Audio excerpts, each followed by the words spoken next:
Welcome to another episode of Healing Wisdom. Join me, Pandora, and my guests as we explore history, cultural traditions, science, spirituality, social justice, and the healing aspects of the arts.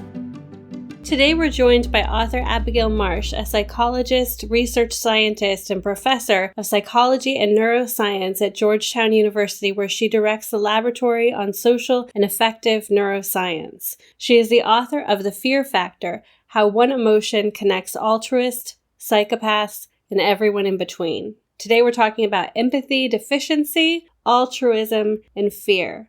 Welcome, Abigail. Thank you so much for being with us today. Thank you so much for having me. You have an amazing story of survival that got you studying altruism. Well, I traced my interest in altruism back to something that happened when I was 19 and was rescued by a stranger who I definitely believe saved my life. The short story is that I was driving down Interstate 5 freeway in Washington State. I was home for the summer from school and was heading back from a night in Seattle. So it was late at night, about midnight, and as I was just coming back into Tacoma on the freeway, there's sort of an overpass. And right as I'm coming across this overpass, a dog runs out in front of my car.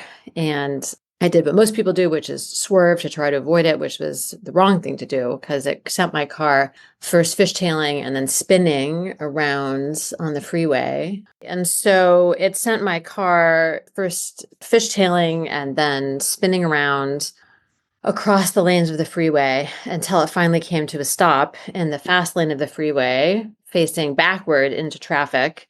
And the engine died from all of the fishtailing and spinning. And so I'm completely marooned there. There's no shoulder on the overpass I could have escaped onto. I couldn't get the car to turn back on again. The oncoming traffic is making the car shake as it drives by because it's all coming, the cars are barely swerving in time to avoid me because I'm just past the crest of this overpass. So anyways, I couldn't figure out what to do. I was sure I was going to die until I hear a rap at the half-open passenger side window and turn to see a man standing outside the car on the, little tiny edge of the overpass. And he says, "You look like you could use some help," which obviously I could. And I said, yes. And so he said, "Do you mind if I get in your car?" And then he ran around through traffic, got into the driver's seat. I scooched into the passenger seat. He figured out how to get the car back on again, which was to put it back in park. And then, waited until it was safe, got us back across the freeway. And then, he made sure I was going to be okay and said, "Okay, you take care of yourself." And off he went. Obviously, it's the sort of thing that leads many people to use words like guardian angel, sort of supernatural terms, as though there's no way a human being could have decided to do something so risky to save a stranger. But I'm a psychologist. And so what I've been trying to figure out since then, more or less, is what could cause a real human being to make a decision like that. To better understand empathy and care, Abigail Marsh began researching empathy in laboratory experiments. So I'm interested in general in what gives people the ability to care about each other and phenomena like empathy that are associated with altruism and care. I started out as a PhD student studying sort of little forms of altruism in the lab, having people come into the lab and volunteer to help somebody or give them a little bit of money, little things. But it really felt hard to be sure that those kinds of little decisions in the lab had any bearing on real acts of altruism in the world that are risky or costly. But ethically, you can't ask somebody to do something genuinely risky or costly in the lab. So my next line of research was trying to find populations of people who are naturally have very low levels of empathy and care and try to understand what makes them tick. And the idea is sort of a clinical model where you can understand a phenomena better by finding people who don't have whatever it is you're interested in and just seeing what's different about them in the lab, using brain scans, using cognitive testing, anything. And this is a strategy that's been used by lots of psychologists in the past. If you want to understand memory, you've studied people with amnesia, for example. It's sort of the same idea. So during my postdoctoral research, I was at the NIH, the National Institutes of Health in Bethesda, Maryland, and started studying with my postdoctoral advisor, James Blair, children and adolescents who were psychopathic. We don't call them psychopaths. And I think almost all researchers and clinicians would agree you would never call a child a psychopath for many reasons. But they certainly can have the same traits that we observe in adults, and that cause us real concern about their behavior and about their futures.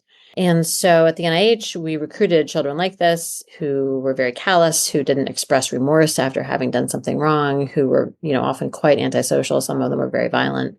And we conducted both behavioral and brain imaging research with these kids for several years to try to understand, again, what made them different from other kids. And that's useful because we need to understand children like this, that, they exist. They're 1% to 3% of all children, somewhere in that range, have these traits. And not only can they be very dangerous to their families and their communities, but their life outcomes when they don't receive treatment are much, much worse than for other children. And it's very costly, not only to their own well-being, but to, again, their communities and all of society. And treatment is effective. There are absolutely treatments that can help them. And I think most people don't realize that. Anyways, but we don't understand the condition well enough. So we did brain imaging research and behavioral research in an effort to try to understand them better. In her research, Abigail Marsh discovered that psychopathy is on a spectrum, and she calls it a care continuum, ranging from psychopathy to anti-psychopathy. What we know is true is that people, including children, can be antisocial for lots of different reasons. Some people are antisocial because they have psychopathic traits. There's no question about that. But not all. And it's sometimes hard to tell the difference. And we did study some very antisocial children who had, long histories of stealing and bullying and aggression and other behaviors, who we initially thought might be psychopathic. And then it turned out that they were not. They had, I think, in my book, I talk about one particular boy who'd had just a terrible childhood in many ways. His mother was very mentally ill, and, he experienced a lot of struggles, poverty, I think a lot of neighborhood violence. And he seemed on the surface very callous, very cold, very tough. He was very tall, which contributed to his overall sort of air of being frightening. And I think he was only maybe 14 at the time. And so when we brought him in for his first day, we thought for sure this boy definitely had psychopathic traits. And so we brought him in for his first day of brain scanning for the study we were running. And I started having little red flags waving in my head as we're getting ready for the scan, he starts asking a lot of questions. And that is a sure sign that somebody's nervous, at least when it comes to brain scanning. We had been doing enough scanning at that point that we knew the signs that somebody was getting nervous. And we did a lot to make sure that they wouldn't be nervous. We really went, we had many, many techniques to help the kids not be nervous about it. But all these questions were very strange. And then I could tell after a while, it was very obvious he was dawdling on purpose. And then it got time where it was time to bring him into the scanner. There was really nothing else to talk about. And he said, "Oh, guys, I can't do it. I just can't do it. I'm really sorry, but I can't. I just want my mom." And his mom wasn't even his guardian at that point. She wasn't there with him that day. And after he said he was sorry, and we realized he just couldn't do it, he gave us a big hug and he said, "Again, I'm sorry, guys. I wish I could have done it." And we realized that whole time that he'd had us completely fooled. He, was a boy who'd had, more challenges in his life than any child deserves, and had adopted a really tough exterior as a result. But there was a sweet kid in there, who really, I do think, felt sorry. He really did want to help and felt bad that he was too scared to do it in the end. And I think about him all the time still. And, I don't know where his life took him, but I know that there was core of a lot of really virtuous traits in there that I hope have carried him a long way. There were challenges in scanning the brains of adolescents with psychopathic traits. Many of them were too fidgety to have clear imaging. Many insisted on coming out because they were bored. One even claimed to have broken his leg, and they weren't sorry. And I don't blame them. It's not their fault. They didn't choose to have these differences in the way that they understand emotion and social interactions. It was just an unfortunate combination of genetic differences and life experiences that made them this way. And it's important to try to understand them. And so these children were, they're called callous and unemotional is the sort of term for these traits in children. And again, if untreated, will often turn into adults who are psychopathic. And we did find differences in their brains compared to regular children. So I think that was important progress.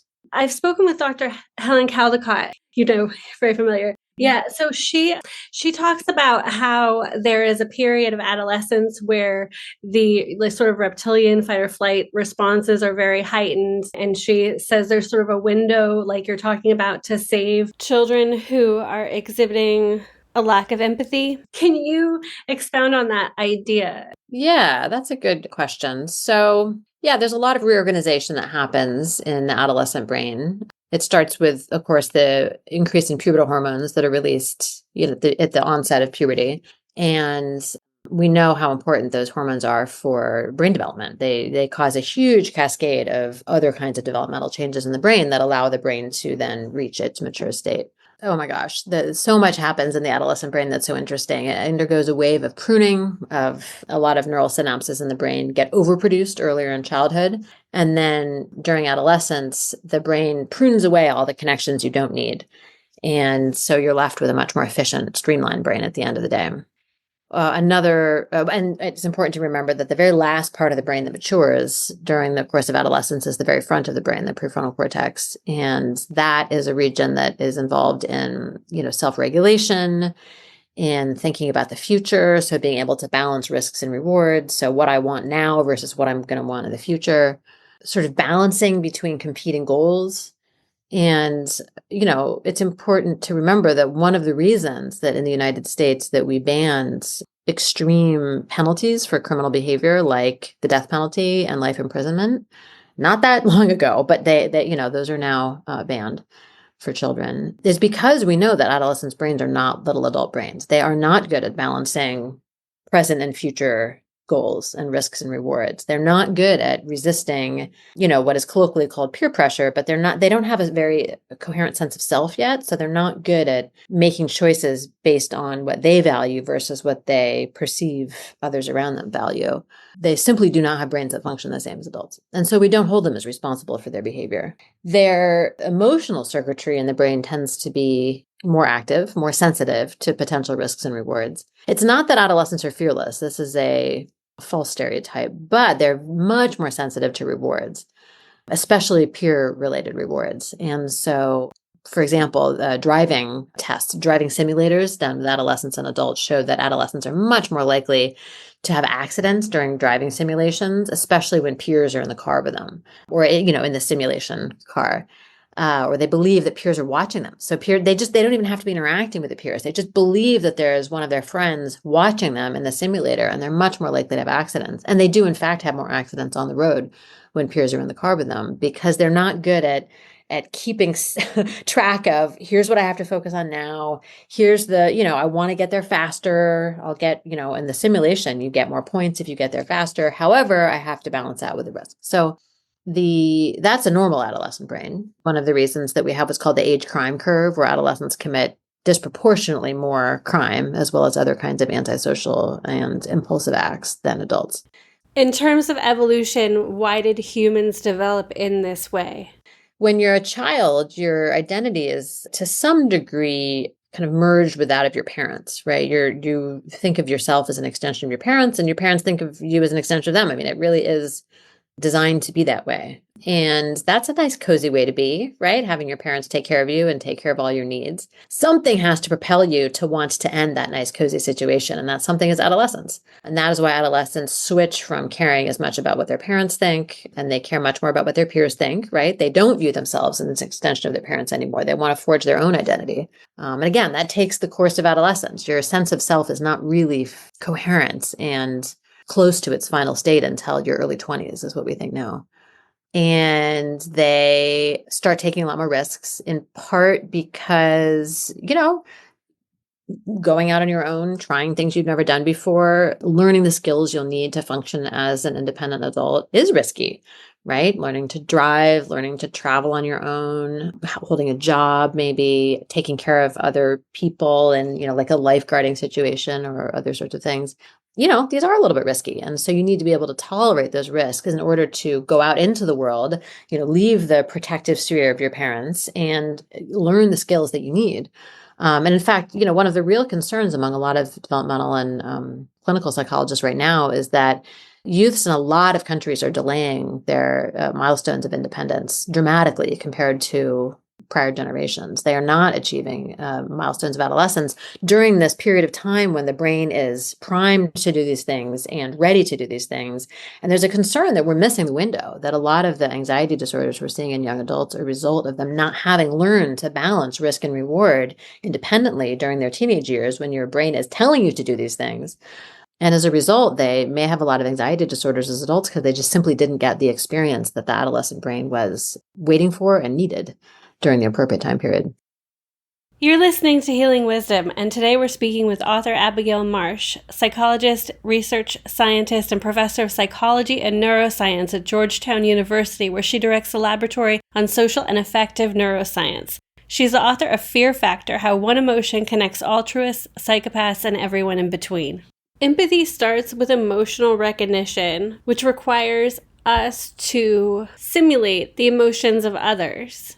Many animals have empathetic behaviors, and even babies show signs of empathy. Here, Abigail Marsh explains. Empathy is defined a lot of ways, and I'm not sure there's any two people who define it exactly the same way. I think increasingly it is being defined as the attempt to sort of internally represent other people's internal states, right? So if I'm empathizing with your sadness, for example, that means I've seen that you're sad, or maybe I just know that you're sad. I know that something happened to you that would make you sad. And I generate an internal representation of that state of sadness in my brain that helps me understand your emotional state. And again, this can happen because I see you, because I hear you, because you tell me how you're feeling, or because I simply know something happened to you. Any of those things can cause me to generate a simulation of your internal state in my brain, not necessarily on purpose or consciously, right? It just happens automatically. And there's pretty good evidence that the same thing happens in like mice, maybe even fish, that this is a very ancient and intuitive automatic process that the brains of social species are designed to do.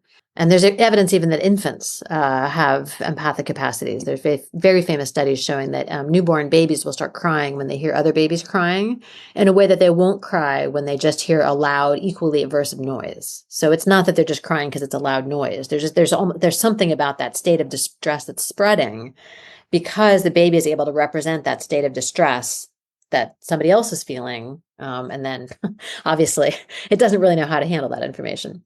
And so in theory, most people can empathize with any state that they're able to feel, right? So if I am able to feel fear, I can empathize with your fear when I see you afraid, when I hear you scream, when I know that something dangerous has happened to you, et cetera. And that again, it doesn't necessarily mean that I care about the fact that you're afraid, but I understand that you're afraid, right?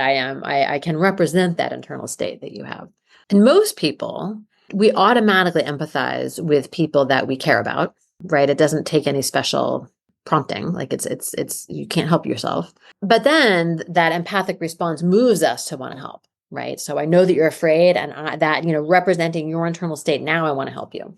And interestingly, if we can be induced to empathize with people that we're not already close to, right? So we encounter a stranger suffering and empathize with them. We're more likely to want to help them too. So there is a reciprocal relationship between empathy and care. If I care about you, I'm more likely to empathize with you. But if I empathize with you, I'm more likely to care about that state you feel and want to help. The problem with people who are more psychopathic is that there are certain emotions that they don't experience as strongly as others, right? They're called callous and unemotional. It's not that they don't experience any emotions, but there's certain emotions they just don't seem to have, at least not very strongly. They experience things like anger just fine, no problem there. Disgust doesn't seem to be affected by psychopathy. Happiness, at least kind of like excited happiness, doesn't seem to be affected. The excitement of something good about to happen. Emotions that they don't seem to experience as strongly as other people include fear, in particular, with fearlessness being one of the earliest signs that a child is at risk for being psychopathic. So that's something you can detect in 2 or 3-year-olds that seems to put them at risk. They don't seem to feel sadness as strongly. They certainly don't experience emotions like love, remorse. And so it's very hard for them to empathize with those states in other people because they can't, it's hard to represent a state you don't feel. I mean, it's almost a little bit like being colorblind. So they do have inherent difficulties empathizing with some states. They may not feel pain as strongly, but they do feel it. And so they can empathize with pain. What's interesting about them is they just don't. most of the time. And the issue is that they don't care about other people very much. And so other people's pain is not meaningful to them.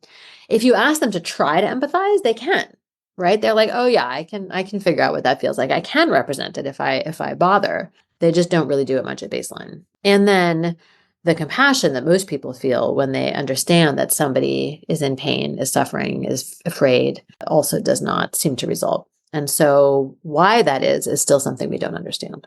What effects does fear have on the brain? Fear is like all complicated states. Fear is a differentiated process, meaning it's results from activity throughout the brain. But one of the key regions within the brain responsible for coordinating the fear response is the amygdala, or parts of the amygdala. And in all mammals, certainly, when information about threat enters the amygdala, it causes the amygdala to signal to lots of other brain regions what responses to engage in to try to escape the threat. So it signals regions like the hypothalamus to rev up your sympathetic nervous system, the fight or flight system, get your palms sweating, get your heart racing, get your lungs breathing more deeply, get your adrenal glands to start pumping out adrenaline. Your very deep regions in the midbrain, are more likely to cause behaviors like freezing, which is a very primitive fear response. But obviously different people are different. Not everybody's brain is the same. And so some people will have a stronger fear response in any given context than others. Sometimes due to learning, right? So if you have learned that peppermint causes shock, your amygdala will respond differently to peppermint in the future. But there also seem to be differences in just how we learn in response to threat. And people who are psychopathic, there's evidence emerging now that they just don't learn as well in response to danger, in response to aversive outcomes or negative outcomes. And it's one reason that the children who are psychopathic don't respond to punishment very well, right? Most children learn if you punish them for doing something wrong and not to do that again. But kids who are psychopathic, they don't learn from punishment very well because they don't like the punishment. But because of what seem to be developmental differences in the amygdala, they don't learn to not do that thing again that results in the threat. And it's one of the reasons that parenting that focuses mostly on punishment is not that effective. Can traumatic brain injury affect the amygdala? I believe so. I mean, the amygdala is buried pretty deep in the brain, and so it's unlikely to be affected by an injury to the outside of the brain. Like if, let's say, your skull is cracked, the cortex right underneath could be damaged. But traumatic brain injuries often involve shearing injuries to the axons that connect brain regions. In other words, it changes the relationship between the parts of the brain. Yes. The amygdala is considered the most densely interconnected region of the primate brain, the forebrain. And so it's possible that neurons that connect the amygdala to other regions could be affected by some kinds of brain injury. My postdoctoral advisor, James Blair, conducted a research study years ago on what's called acquired sociopathy. We don't use the term sociopathy anymore. I should mention, I know that the rest of the world uses the term sociopath, but it's not a scientific term. It's not a clinical term. There's no diagnosis for it. Some people use it to mean a diagnosis of antisocial personality disorder. So it's just consistent antisocial behavior for whatever reason. Some people use sociopathy to mean persistent antisocial behavior that was a result of social influences. So there was nothing different about your brain developmentally, but you experienced neglect, you experienced maltreatment, you had a poor learning environment, basically, for learning to acquire prosocial behavior. And so it's not that you couldn't learn to be prosocial, you just didn't learn to be prosocial because of your poor learning environment. So that's one old school way that people will define sociopathy. But I should just emphasize again, no scientist or clinician uses this term anymore. My postdoctoral advisor, James Blair, conducted a study of people who had acquired very antisocial behavior following a brain injury. And he found that they were similar to people who were psychopathic in some ways and different in other ways. They don't lose the ability to experience fear, for example, like a true person with primary psychopathy would. But they do have problems primarily in the frontal cortex, so the region that's involved in self-regulation. And so their antisocial behavior is primarily a result of poor regulation. People with psychopathy can also sometimes have poor regulation. So you can have a brain injury and still have the capacity to love people and still have the capacity for remorse, for example. But it's harder for you to control your behavior in the moment, especially if you're feeling emotional. Often people who have persistent substance use problems can seem as though they have psychopathy when they are currently substance dependent. So if they're addicted to opioids, for example, or other very habit forming or addictive substances, it can make people act like they're psychopathic in ways that they wouldn't if they are able to recover and get over the addiction. So that's really important to know, is that I've heard people in the past ask me, is so-and-so, somebody that they know who is actively opioid dependent, are they psychopathic? They lie all the time, they steal, they don't seem to care about anybody else, they're just focusing on themselves. And I say, well, do they act that way before they develop this addiction? And they say, well, no. I'm like, well, then it's not true psychopathy. It's that, unfortunately, in some people, addiction can mimic psychopathy pretty well. Humans have evolved to care for each other. By nature, we're alloparental, which means that we evolved to take care of not only our own children, but of other people's children too, unlike herd animals, for example. Here, psychologist Abigail Marsh explains how our fear face evolved to resemble babies. So the capacity to care at all, that is the sort of source of altruism, is thought to have emerged from the mammalian capacity to care for babies. So that is why we developed the capacity to care at all, is because we have these helpless offspring that need a lot of intensive care in order to survive and in order for our species to survive. And so the caring response is really strongly elicited by anything that reminds us of a baby. And there have been really cool studies done in rodents showing that if you give a female rat, like an adult female rat who's never had her own babies, so adult female rats who haven't had their own babies don't particularly like babies. And then when they have their own babies for the first time, they have this wave of parental care behavior that washes over them. And everybody's like, where did this wave come from? And they tried estrogen, and they tried progesterone, and they tried, serotonin. And none of it made any difference until they tried oxytocin. And then you inject oxytocin into the brain of an adult female rat, and that maternal urge kicks in immediately. I mean, within minutes. And suddenly she is retrieving the babies to the nest and grooming them and protecting them from danger and trying to nurse them. And so we know that oxytocin is really important. So babies in general elicit a very strong caring response in humans. And what's cool is that we are what is also called an alloparental species, meaning we don't just care for our own babies like some species do. For example, like a sheep. Once a sheep learns the smell of its own baby, it will only care for its own baby, and every other baby is out of luck. And if the sheep misses that very narrow window to learn the smell of its own baby, it will reject its own baby too.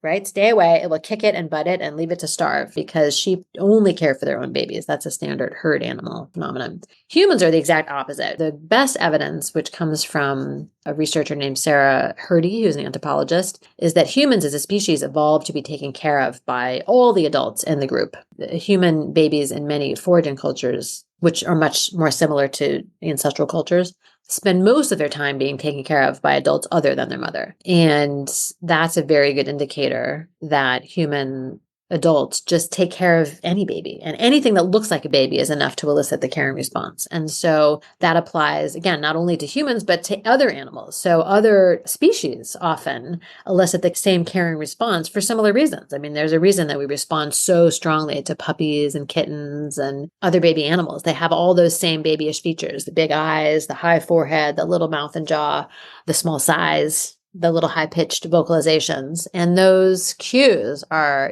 just like catnip to people. And we just have a lot of difficulty suppressing the urge to care. We do know that the amygdala also plays an important role in parental care. It's densely populated with receptors for a hormone called oxytocin that is produced in the mammalian brain, and only the mammalian brain, and evolved to support child having and child raising. When oxytocin is released into the periphery, so into the rest of the body, it is responsible for uterine contractions that cause childbirth to happen. It's responsible for milk letdown. It keeps mammalian babies fed. In the brain, it's responsible for lots and lots of parental care responses that allow the baby to survive and the mother to want to nurse the baby. Oxytocin receptors in the amygdala seem to be responsible for the urge to care for others and to protect babies from danger. There have been some really cool studies in mice recently that suggest that oxytocin in the amygdala causes mice to try to resuscitate unconscious other mice. So if you anesthetize, just knock unconscious a mouse and put it in another mouse cage, the cutest little things will happen. The mouse will try to resuscitate the other mouse. They'll do things like lick its mouth. They'll actually try to pull its tongue out of its mouth and sort of poke it and scratch it. And these things actually work. I mean, they often do resuscitate the mouse. And the cause of these resuscitative behaviors in mice have been traced to oxytocin in the amygdala. It's really cool. And what oxytocin in the amygdala seems to do is suppress the desire to protect oneself in favor of the desire to act to benefit another individual. And so it's sort of like it switches the little train of goals, like a train in a rail yard switching tracks, right? If you're engaged in self-protective behavior, oxytocin comes along and switches the train onto the other protective and other helping behaviors. So what's the relationship between bravery and fear? It's really important to distinguish between being fearless and being brave. The people who are psychopathic are truly fearless, but they're not interested in helping other people in danger either. Whereas truly altruistic people absolutely have the capacity for fear, right? They feel fear themselves, they can understand fear in others, and then they are motivated to help other people who are in distress or who are in need because of that ability to empathize, but then also due to some more complicated alchemy that drives them to help. Help us to understand fear from an evolutionary perspective. Oh, yeah. I mean, fear is one of the evolutionarily oldest emotions that we have. We share some version of a fear response with sort of every species with a nervous system, as far as we can tell, because, of course, fear is the emotion that allows us to avoid threats that could spell serious injury or death. It allows us to escape threats that have already happened, and then to learn about kinds of threatening things that in the future we need to steer clear of. And so, sea slugs that have, I think, something like only 50,000 neurons or something, they have a fear response. One of my favorite examples of how ancient and powerful fear is a study that was done by colleagues here at Georgetown of caterpillars. So they took some caterpillars and they trained them to fear the smell of peppermint by putting them on a little plate. And every time they wafted the smell of peppermint into the caterpillar's little tank, they would shock their little caterpillar feet, send electricity through the plate. It wasn't harmful, but no species likes the feel of electric shock. And the little caterpillars would scuttle away as soon as they smelled the peppermint. After a while, they'd be like, "Oh no, peppermint is scary. Off I go." Then the researchers let the caterpillars metamorphosis, build chrysalis, and then reemerge. I think they were moths, not butterflies, but not their fault. And what's cool about the metamorphosis process is that almost nothing remains of the original caterpillar when the process is over. If you were to cut into a chrysalis during metamorphosis, it's just goo in there, right? The moth and the caterpillar share almost no structure at all. The only thing that's retained is a few structures, like, for example, they're called mushroom bodies. They're sort of the equivalent of the caterpillar nervous system, right? So undifferentiated goo in the chrysalis, and out comes the moth. And then the researchers put the moths back in the tank and piped in the smell of peppermint. And what do the moths do? Try to escape, right? Even through that process, they retained their fear of the smell of peppermint that they knew was accompanied by a shock. So that is how primitive and how deep fear is. Can you talk a little bit about the link between dogs and humans from a psychological perspective? Dogs are in some ways more cognitively similar to people than almost any other species. And this is a result of what's called domestication syndrome. So dogs, as you know, are not similar to wolves. They're wild ancestors in lots of ways because we humans domesticated them. And what does domesticated mean? It means that we bred them inadvertently, probably for lots of human history, but more recently, deliberately, to really like people. Right? Dogs love people. Some breeds more than others, but in general, domestic dogs are not afraid of humans unless something terrible has happened to them, right? They naturally gravitate to humans. They're much less aggressive. Again, I'm not saying that a domestic dog is never aggressive. I've been bitten by dogs myself, but compared to wolves, right? You cannot really have a wolf in your household. And some people, will say you can, but in reality, a wolf is not designed to be a pet, right? By its brain is designed to be very afraid of people and to be much more aggressive.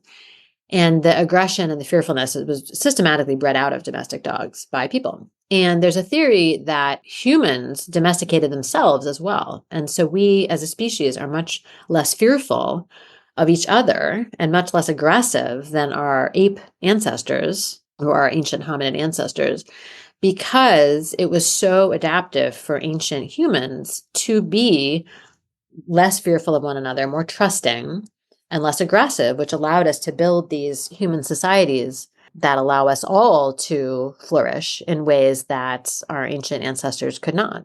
It's a much bigger conversation. The ancient humans live better lives than contemporary humans. In many ways, yes, right? I mean, our children are much more likely to survive past the age of 5, much healthier. We can build, much more interesting, complex societies. And a relative lack of fear of each other is a big part of that equation. I'm not sure if that was the question you had in mind. So what's interesting about the way that humans and other social species tend to express fear is that it causes them to more closely resemble an infant. And the example most familiar to many people, I think, will be dogs. And what do dogs do when they're afraid?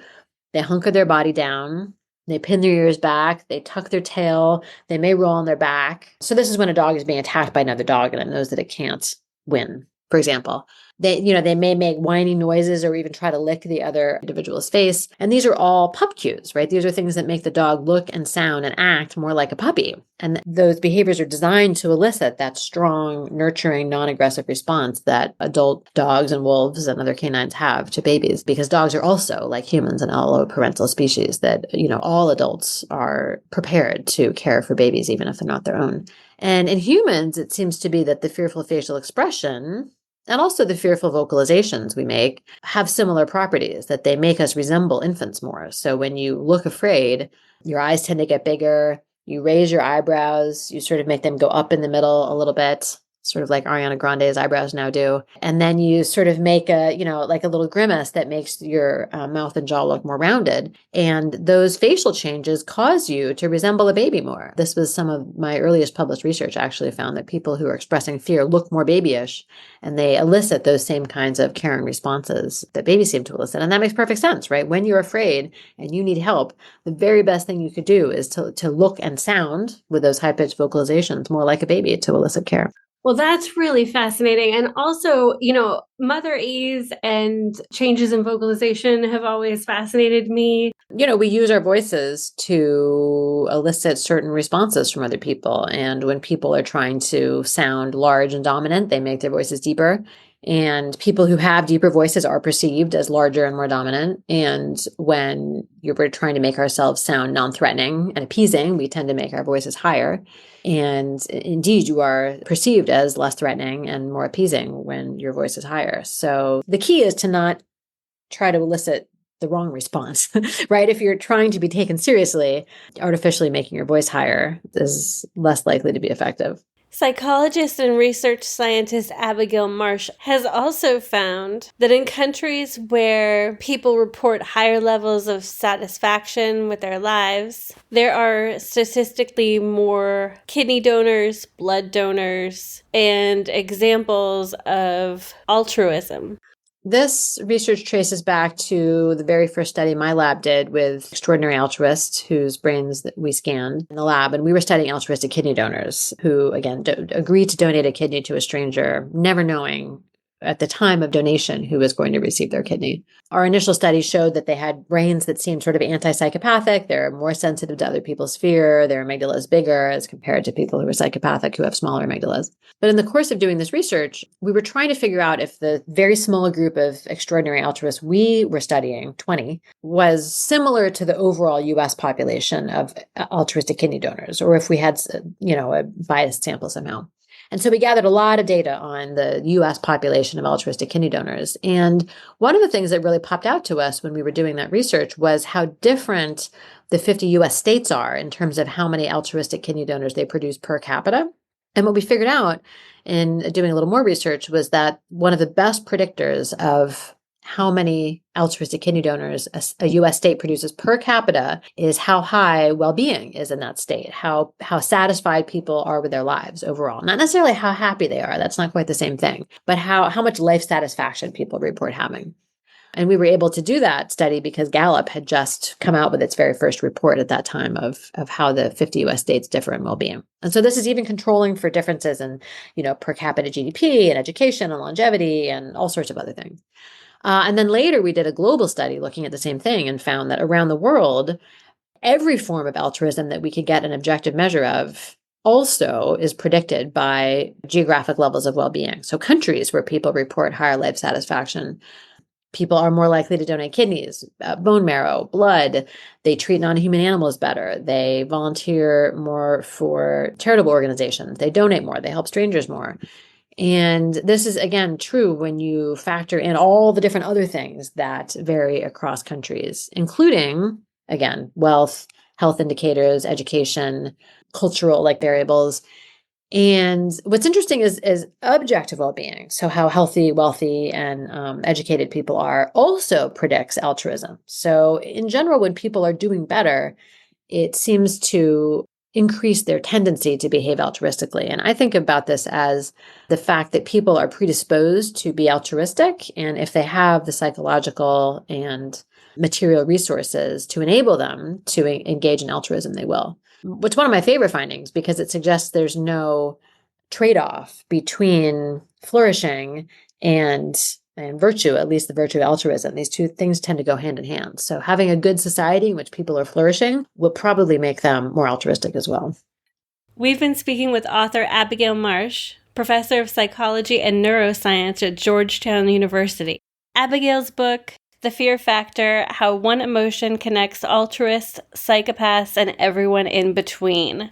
You've done so much amazing work. Thank you so much for speaking with us about it. Thank you so much.